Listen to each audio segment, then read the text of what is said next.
ఉత్సాహంలో ఇది కొంచెం add on అయ్యి వద్దులేరా బాబు ఇప్పుడు అని అనిపించట్లేదు? Many times. ఐ మీన్ అంటే ఆ ఇన్స్టిట్యూషన్ ఆఫ్ మ్యారేజ్ అనేది డైల్యూట్ అవుతూ వచ్చిందో అది మనమే డైల్యూట్ చేసామో తెలియదు, కానీ సంహౌ ఆ హోప్ అయితే చాలా మటుకు అవసరమా ఇప్పుడు మళ్ళీ అంటే ఇట్స్ నాట్ లాస్టింగ్ అన్న పాయింట్ కన్నా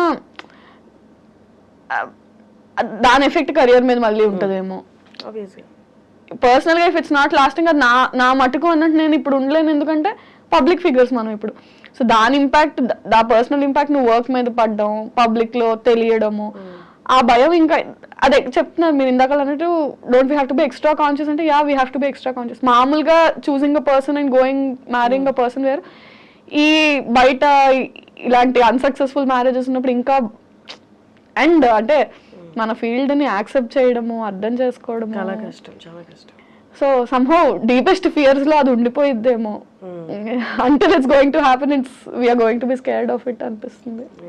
ఏంటి ఇన్ఫినిటంలో నెక్స్ట్ ఏదైనా ప్రాజెక్ట్ డిసైడ్ అయిందా, లేకపోతే what is your next? So ప్రస్తుతానికి పెళ్లివారమండి ఇంకొక 2-3 ఎపిసోడ్స్ లో అవుతుంది. అయ్యాక ఆల్రెడీ ఒక ప్రాజెక్ట్ రన్ అవుతోంది, జానకి సమేత రఘురామ అని.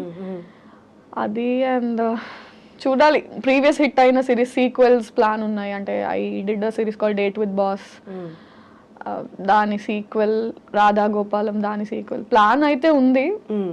ఇంకా ఆడియన్స్ బట్టి వాళ్ళ రియాక్షన్స్, అంటే you can't keep on doing content with the same person. అంటే ఒకే కౌంటర్ పార్ట్ తో కంటెంట్ చేస్తున్నా సరే బోర్ అయిపోతారు. And they somehow get used to seeing only with that person. అంటే వీళ్ళతో కంటెంట్ హిట్ అయితే వీళ్ళతోనే చెయ్యి అంటారు, బట్ దట్ డజంట్ వర్క్. అంటే కాస్టింగ్ మారుతూ ఉండాలి. So with different person for few days and maybe will come back to Pellivaramandi season 3 again. ఇప్పుడు చాలా మందికి వ్యూవర్స్కి ఉన్న క్వశ్చన్ ఏంటి అంటే, ఛానల్స్లో అయితే దే పే యూ మంత్లీ ఇట్లా అని, బట్ యూట్యూబ్లో వచ్చేసరికి అంటే ఈ వ్యూవర్షిప్ని బట్టి దే పే యూ ఆర్ మనకి సినిమాలో లాగా పర్ డే అలాగా, లేకపోతే ఈ ప్రాజెక్ట్ కింద అని? ఐఎమ్ అన్ ఎంప్లాయీ, సో అది ఛానల్స్లో లాగా మంత్లీయే పే ఉంటుంది. అంటే ఇట్ డిపెండ్స్, అంటే ఫ్రీలాన్సర్స్ అయితే ఒకలా ఉంటుంది, ఎంప్లాయీస్ అయితే ఒకలా ఉంటుంది, if you own a channel ఒకలా ఉంటుంది. అంటే నాకంటూ నా ఓన్ ఛానల్ ఉండి if I'm associated with it partnership లాగా this part of revenue belongs to me, this part percentages ఉంటాయి. ఫ్రీలాన్సర్స్ ఉంటే నంబర్ ఆఫ్ డేస్ కానీ పర్ సిరీస్ కానీ ఉంటుంది. నేను ఎంప్లాయీని కాబట్టి నాకు అట్లే ఉంటుంది monthly, so number of videos per month అలా. So it depends on different people. Now that I am associated with Infinitum, I am an employee with Infinitum. So salary.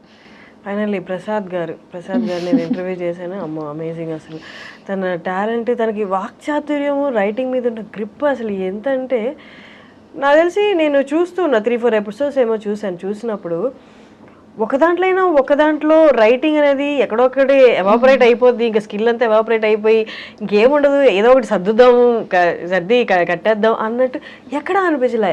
ఏ ఎపిసోడ్కి ఆ ఎపిసోడ్ అన్న ఆ మాటలు రాయడం కానీ చాలా టాప్ నాచ్ అనిపిస్తుంది. Very అంటే వెరీ టాలెంటెడ్. నేను ఎప్పుడు ఆయనతో అంటాను, యూ హ్యావ్ సరస్వతి దేవి మీ దగ్గర ఉన్న రోజులు యూ విల్ ప్రాస్పర్ అని. అంటే ఈజ్ వెరీ టాలెంటెడ్ లేండి. అంటే ఆ విషయంలో అదే అంటున్నాను, చాలా మంది పాపం మన ఇండస్ట్రీలో మన ఫీల్డ్లో టాలెంటెడ్ ఉన్నారు. రైట్ టైం, తను కూడా చాలా రోజుల నుంచి ఉన్నాడు. ఆల్మోస్ట్ అంటే I don't know how many number of years, but నేను వచ్చి 4 ఏళ్ళు అయింది, తను నాకన్నా చాలా ముందు నుంచి ఉన్నాడు. అండ్ ప్రాపర్ బ్రేక్ తనకి వచ్చి ఉండింది, కానీ చాలా హ్యూజ్ సక్సెస్ ఈ మావిడాకులు, పెళ్లివారమండితో నెక్స్ట్ లెవెల్కి వెళ్ళిపోయాడు. పీపుల్ నో హిమ్ ముందు కూడా, very successful he was. So మెట్టు ఎదుగుతూ now that is working for films also, రాస్తున్నాడు. గుడ్. అంటే వెన్ మనుషులు ఎదుగుతుంటే యూ ఫీల్ నైస్, మన వాళ్ళు అనే దట్ ఫీలింగ్ ఇస్తారు. నార్మల్లీ ఒక యాక్టర్, మన స్టార్టింగ్లో కొంచెం రిలేటెడ్గా దీనికి మాట్లాడుకున్నాం, బట్ క్వశ్చన్ ఫార్మాట్లో ఇప్పుడు అడుగుతున్నాను. నార్మల్లీ ఒక యాక్టర్ ఏ ఇమోషన్ అయినా కరెక్ట్గా ఇమోట్ చేయాలి అంటే పర్సనల్లీ తన ఆ ఇమోషన్ని గట్టిగా ఫీల్ అయి ఉండాలి అని. ఫర్ ఎగ్జాంపుల్ హ్యూమర్ రాసే వాళ్ళకి విపరీతమైన లైఫ్ హర్డిల్స్ ఇచ్చి ఉంటుంది అంటారు. అలాగా యాజ్ అన్ యాక్టర్గా నువ్వు ఫుల్ ఫ్లెడ్జ్డ్గా నువ్వు కనిపించాలి అంటే నీ యాక్షన్లో నువ్వు అన్ని ఇమోషన్స్ గో త్రూ అయి ఉండాలి అని. How far do you agree with that? Go through అయ్యి ఉండాలి అంటే యాజ్ పీపుల్ మనం అందరం గో త్రూ అవుతాం. అంటే యాక్టర్ కాకపోయినా, ఫర్ ఎగ్జాంపుల్ ఒక కెమెరామ్యాన్ అయినా సరే ఏడుస్తాడు, నవ్వుతాడు, బాధపడతాడు, ఆనందపడతాడు.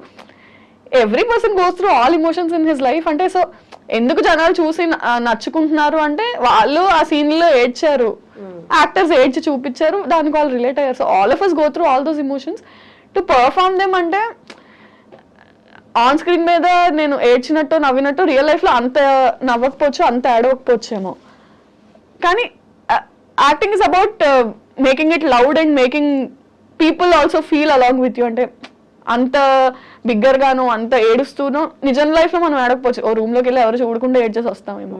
But on screen if you're crying you have to make it so visible, so loud, so teary that people say అర్రే నిజంగా అందరం అలా ఆడవం. Acting is different. అంటే నీకున్న ఎమోషన్స్ ని ఒక 10x 20x చేసి మ్యాగ్నిఫై చేసి చూపిస్తాం మనం యాక్టింగ్ లో. అందరం అలాంటి ఎమోషన్స్ గో త్రూ అవుతామని లేదు. బట్ లైఫ్ లో career set backs and love breakups ఇవి చాలా యాడ్ అవుతాయి ఇమోషనల్ సీన్స్ ఇమోట్ చేయడానికి అంటారు. బట్ అంటే I should tell you, I seen writers అంటే ఎంత ఇమోషనల్ సీన్స్ బ్రేకప్ లవ్ గురించి ఎలా రాస్తారంటే అదే ఖచ్చితంగా వీడు ఒక 4-5 సార్లు జీవితంలో దెబ్బతిని ఫినాన్షియల్ గా పడిపోయి చూస్తే రిచ్ లైఫ్, అది అసలు ఏం గోత్రు అయి ఉండకుండా ఏం ఒక లవ్ స్టోరీ లేదు, ఏం లేదు, చిల్లర. కానీ ఎలా బ్రో ఇంత బాగా రాసావు అంటే ఇట్ కమ్స్ అంతే. నువ్వు ఎక్స్పీరియన్స్ చేయగల, నువ్వు ఎక్స్పీరియన్స్ చేసిన వాళ్ళని you have to B a good listener. చూసినా కూడా అంటే మనం అనుకుంటాం అంటే to be able to do ఇంత బాగా చేశారు, ఇంత న్యాచురల్ గా చేశారు అంటే మీరు కూడా acting doesn't work like that and even writing doesn't work like that. అంటే ప్రొఫెషన్ స్కిల్ వేరు, పర్సనల్ ఎక్స్పీరియన్స్ వేరు అంతే. Nice talking to Virajitha. అసలు విరాజిత పేరు మీనింగ్ ఏంటి? సమ్మన్ హూ విరజల్లడం, డిస్ట్రిబ్యూట్ చేసి స్ప్రెడ్ చేసే పర్సన్. మంచి పేరు అసలు. చాలా రేర్ గా డాడీకి థ్యాంక్ యూ చెప్పాలి, చాలా మంచి పేరు పెట్టారు. చాలా రేర్ కదా ఆ పేరు, పలకడానికి కూడా చాలా కష్టపడతారు. నేనే 2-3 సార్లు తడబడ్డాను. మామూలుగా పలికేసాను కానీ రోల్ అయ్యే కెమెరా రోల్ అయింది, అలవాటు అయిపోయాక. That's nice. Great talking to you. No, same kind of journey కదా. It was like నాకు చాలా హ్యాపీగా అనిపించింది ఇవన్నీ షేర్ చేసుకోవడం, మాట్లాడడం. ఇంటర్వ్యూ కాకంటే షేర్ చేసుకున్నట్టుంది. Yeah, that's nice for thank you for coming and all the best for your next projects. Thank you so much.